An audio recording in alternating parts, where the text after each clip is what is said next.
Ziko hatua kwenye maisha yako ambazo zitahitaji upate watu wa kuweza kukushauri. Lakini kuna tofauti sana kati ya kuomba ushauri na kufanywa maamuzi.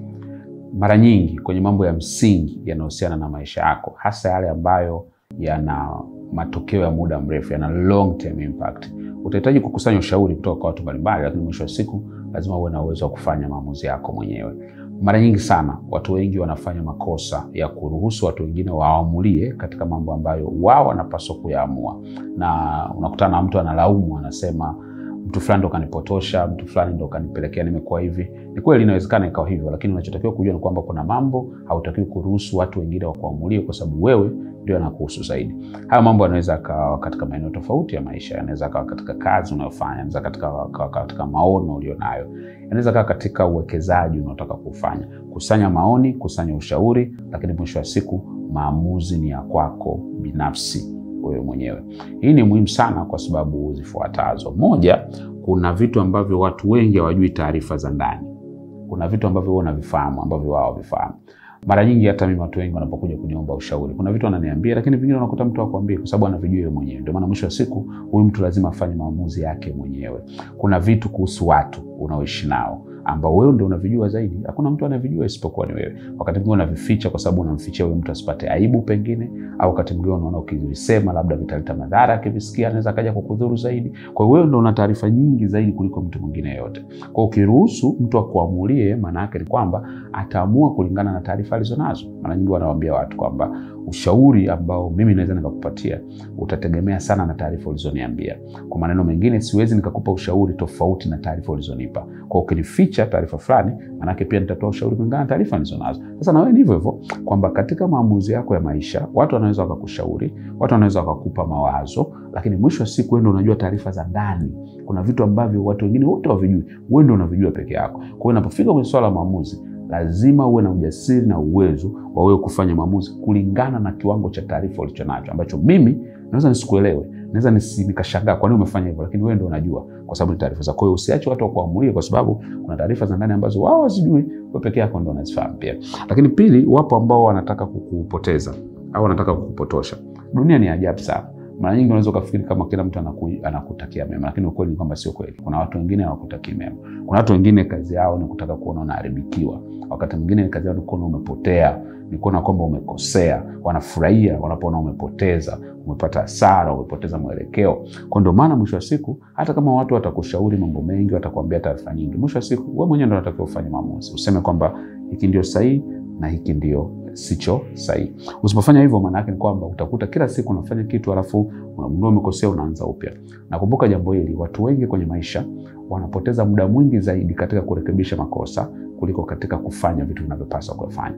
Na hakuna kitu kinapoteza muda kama hicho. Kwa na wewe katika maisha yako, kama utakiwa ni mtu ambaye kila siku unakosea na kuishi kurekebisha makosa yako, maana yake lazima uamue kwamba ninapopata mawazo, ninapopata fikra fulani, nitazitumia kama sehemu ya kunisaidia kuchakata na kupata maamuzi sahihi, lakini situmie mawazo ya mtu mmoja kama sehemu ya maamuzi. Kwa sababu wako watu ambao kwa makusudi kabisa watakupotosha. Umeshakuona kwenye watu mbalimbali wakizungumza kwamba wale kupotoshwa, wale kufanya hivi. Kwa wakati nasoma hata kitabu cha hayati Benjamin Mkapa, kwenye kitabu chake anaelezea, anazungumzia, anasema kwamba kuna vitu alipotosha na wasaidizi wake kama rais. Kwa hiyo inatokea kuna watu wanaweza kukushauri kwa jitu kukupotosha kwa maslahi yao pengine, au wanataka ukosee, inategemea, au kwa uoga na vitu vinavyofanana hivyo, au wanafia kwamba labda kuna watu pia wanaweza kukupotosha kwa kupenda pia, kwamba wanaogopa ukifanya maamuzi labda utaumia, utafanya, hawajui kwamba ni hatua muhimu ya wewe kutoka kwenye changamoto ambazo unazo. Kwa hiyo ni vizuri pia uwe na sehemu unafika unafanya maamuzi yako mwenyewe, maamuzi ya msingi, usiwaache watu wengine wakufanyia. Lazima uyafanye wewe mwenyewe. Lakini cha tatu ni kwamba kuna watu ambao hawajui maumivu yako.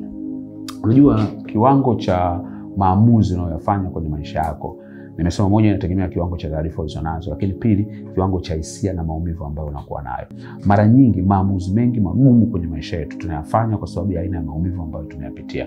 Watu wengi wanapokuwa na kuangalia hivi, hawezi kujua kama unaumia. Na mara nyingi wanapokuona kama uko sawa sawa.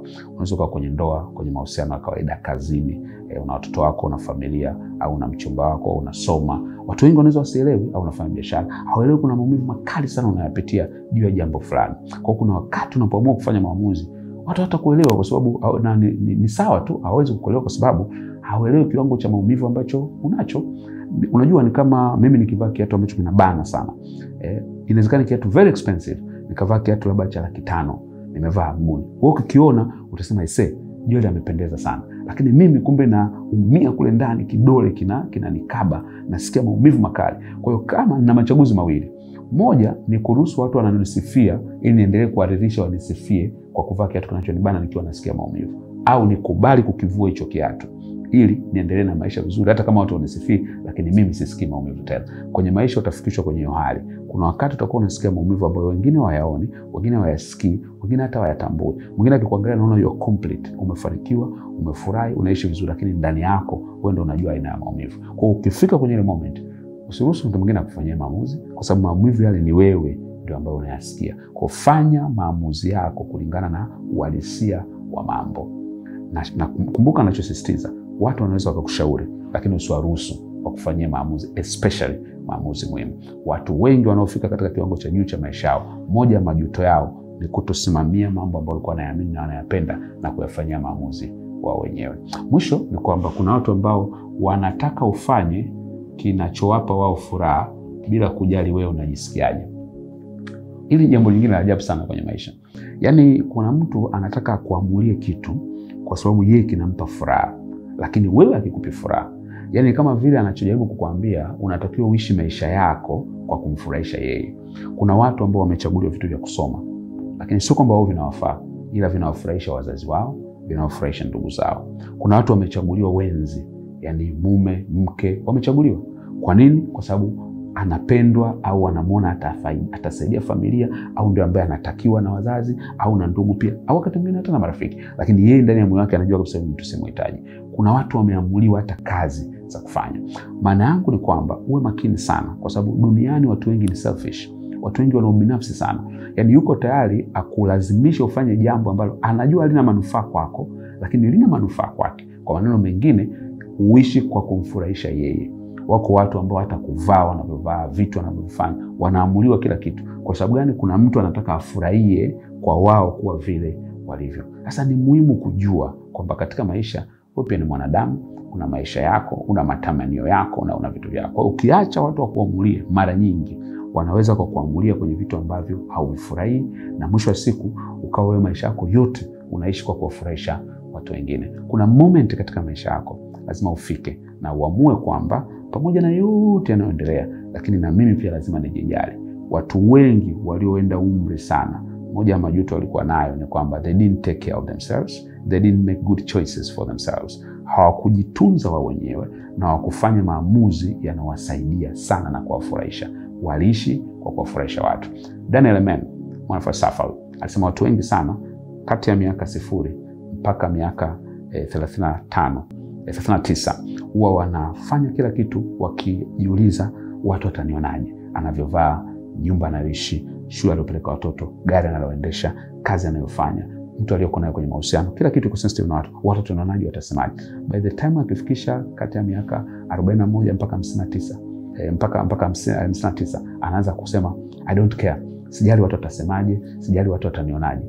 Akifikisha miaka 60 anagundua hakuna mtu alikuwa anamfuatilia, kila mtu alikuwa anaendelea na maisha yake. Iko hivi, vitu vingi unavyofanya kwa ajili ya kuwaridhisha watu, mwisho wa siku utakapokuwa unajilaumu, wenyewe watakurudishia tena lawama wewe, watakwambia kwa nini nilikulazimisha? Si mwenyewe ungefanya unachokitaka? Na hii itakuumiza zaidi kuliko sasa hivi. Usiruhusu watu wakuamulie, hasa mambo ya msingi. Chukua mawazo, chukua ushauri, mwisho wa siku wewe ndio unajua maisha yako. Make sure unafanya maamuzi kulingana na unachokitaka na unachokipenda kwenye maisha yako. See you at the top.